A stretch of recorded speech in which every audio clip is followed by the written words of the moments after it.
رجل بده يتزوج رجل، وهلأ قرر انه يفاجئه ويطلب ايده للزواج قدام العالم كلهم، قدام العالم كلهم.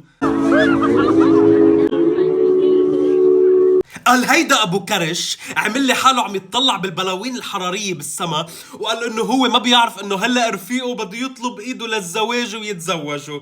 قال انه نحن ما شفناه عم يتطلع فيها للكاميرا، لا لا لا ما شفناه، نحن ما شفناه، مفاجأة مفاجأة.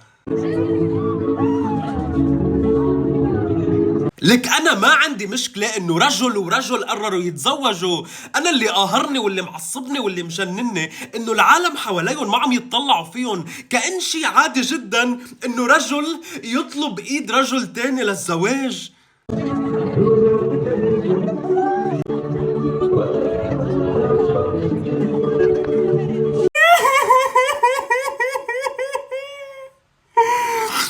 سوري عن جد ما قدرت ما اتأثر، عن جد ما اخراق، ما احليكن، ما احليكن، عن جد شي